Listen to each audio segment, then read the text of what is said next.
सच में बहुत टाइम नहीं लगता है सिलेक्ट होने में, बस एक कंटिन्यूटी और डेडिकेशन चाहिए।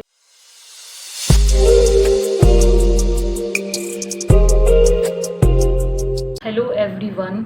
सो नीट 2022 वालों और नीट 2023 वाले जो प्रिपेयर कर रहे हैं दोबारा, जो कोचिंग में हैं या जिन्होंने ऑनलाइन ज्वाइन करी है, वो स्टार्टिंग से ही कुछ बातों का ध्यान रखना है उन्हें। कुछ चीज़ें नीट 2021 से सीखनी हैं, कुछ नीट 2020 से सीखनी हैं, और कुछ इन सब चीज़ों को एनालाइज करना है पहले तो आपको। और एक बात, जो अभी पैटर्न बदला है नीट 2021 से, उस पैटर्न को ध्यान में रख के आपको पढ़ना है। क्योंकि देखो, तैयारी बच्चों की कुछ और लेवल की थी, कुछ और तरीके की थी, और पेपर कुछ और तरीके का आया है। ये वजह थी, बहुत सारे बच्चे जो डिज़र्व करते थे मार्क्स, उनके नहीं आए हैं। ध्यान रखना, जब भी आप, वैसे तो आपकी कोचिंग में टेस्ट इसी फॉर्म में कराए जाएंगे, 200 क्वेश्चन होंगे 180 के बजाय, तो इन सब चीज़ों को ध्यान रखना। और section A versus section B, इन सब का बैलेंस बना के चलना है। टेस्ट प्रैक्टिस बहुत इंपॉर्टेंट है। आप पूरा पढ़ लेते हो, आपकी टेस्ट प्रैक्टिस नहीं है, कोई सेंस नहीं है। आपके मार्क्स नहीं आने, ना तो आपके टेस्ट में आएंगे फिर, और ना आपके नीट में आएंगे। तो बेसिकली आपको पढ़ना है, ठीक है, कोचिंग में सारा पढ़ा देंगे, आप जहाँ भी इनरोल हैं ऑनलाइन ऑफलाइन पढ़ा देंगे।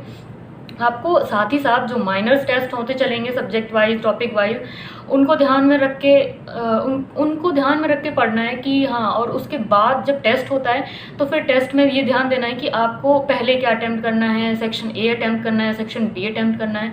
ये जो गलतियाँ नीट 2021 में हो गई हैं, by the way, just because of NTA, क्योंकि उसने सडनली मतलब चेंज किया और उतना प्रैक्टिस नहीं थी इस 200 क्वेश्चन वाले फॉर्मेट की, उतनी प्रैक्टिस नहीं थी, तो बहुत सारे बच्चों का ख़राब हो गया। तो आप ये गलती मत करना, और अभी से आप स्टार्ट हो जाओ। जो नीट 2022 वाले हैं और 23 वाले हैं, तो आपको पता है कि हाँ, आपके इतने मार्क्स आ रहे हैं, आपका नहीं होगा और आपको ड्रॉप लेना है, आपको हर चीज़ मालूम है। तो आपको स्टार्ट करना है फ्रॉम नाउ। रिजल्ट का मत सोचो। रिजल्ट, हाँ, मतलब अगर आपके 400 आ रहे हैं तो ऑफकोर्स मतलब फिर रिजल्ट भी ऑलमोस्ट उतना ही रहेगा, थोड़ा बहुत नीचे होगा। तो फिक्स है, आपको नीट 2022 की तैयारी करनी है, या फिर जिन्होंने अभी 12th पास किया है और नीट 2022 देंगे, 23 देंगे, तो उनके लिए मैं कह रही हूँ, जो जहाँ पे भी आप पढ़ रहे हो, जिस भी कोचिंग में हो, अगर सेल्फ स्टडी कर रहे हो तो एक स्टैंडर्ड मटेरियल डिसाइड कर लो कि भाई मैं इसको करूँगा, उसके अलावा चीज़ों में नहीं पढ़ूंगा। किताबों का कन्फ्यूजन हो, कमेंट कर देना यार। बहुत ज़्यादा किताबें नहीं चाहिए होती हैं फिजिक्स के लिए, जैसे HCV वगैरह लोग रिकमेंड करते हैं, वो बहुत ज़रूरी नहीं है। अगर आप किसी एक कोचिंग का भी मॉड्यूल्स फॉलो कर रहे हो, वो भी बहुत इनफ हो जाता है, क्योंकि वो लोग इनफ चीज़ें देते हैं। इसके अलावा DC पांडे वगैरह बुक, ये अच्छी बुक है, मैंने थोड़ी सी लगाई थी। LN मॉड्यूल्स को लगाने के बाद टाइम नहीं मिलता था, तो मैंने वैसे एडिशनल बुक्स नहीं लगाई हैं। लिटरली किसी भी सब्जेक्ट में मुझे मॉड्यूल्स के अलावा लगाने का टाइम नहीं मिला। उससे प्रीवियस वाले अटैम्प्ट में मैंने DC पांडे लगाई थी, तो मुझे उतना आइडिया कि उसमें अच्छे क्वेश्चन दिए, तो वो आप लगा सकते हो। लेकिन इसके अलावा 3-4 की तरह की बुक्स में नहीं पढ़ना है। नीट 2022, 23 जो भी आगे बच्चे हैं, जिनके लिए भी मैं बोल रही हूँ, बहुत ज़्यादा स्टडी मटेरियल ये भी लगा लूँ, उसका भी लगा लूँ, किसी एक को फॉलो करो आप उसको 100% कर पा रहे हो, उसके क्वेश्चन कर पा रहे हो, वो मैटर करता है, ठीक है। और स्टार्टिंग से ही आप अपना एक बहुत ज़्यादा जोश में नहीं कर लेना है स्टार्ट, और एंड में आपको एग्जॉस्ट फील हो, ऐसा भी नहीं करना है।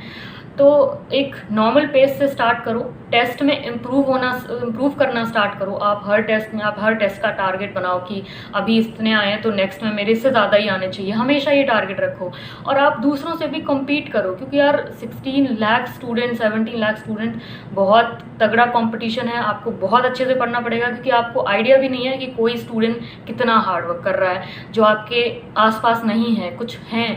तो आपको बहुत अच्छे से चीज़ों को मैनेज करते हुए चलना है। सारी चीज़ें, ना सिर्फ पढ़ाई, आप अपनी हेल्थ, एक्सटर्नल डिस्टर्बेंसेस, सारी चीज़ों को बैलेंस करके चलोगे। जस्ट 1 या 2 साल बहुत होता है सिलेक्शन के लिए।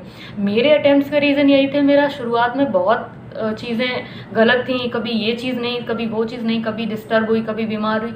ये सारे फैक्टर्स हैं, मत आने देना। सच में बहुत टाइम नहीं लगता है सिलेक्ट होने में, बस एक कंटिन्यूटी और डेडिकेशन चाहिए। जो मैंने अपने लास्ट के 2 अटेम्प्ट में दिया था, वो चीज़ मैंने शायद पिछले 3 अटेम्प्ट में नहीं करी थी, ये वजह थी। इसके अलावा और कोई चीज़ बचती है आप लोगों को पूछनी है, और नोट्स का वो मैं अपलोड कर दूँगी। मैं ट्राई कर रही हूँ अपने नोट्स वापस लेने की, तो मैं अपने टेलीग्राम पे अपलोड कर दूँगी, उसकी टेंशन मत लो। और अभी यार स्टार्ट हो जाओ जिनको भी नीट 2022 और 23 देना है। All the best.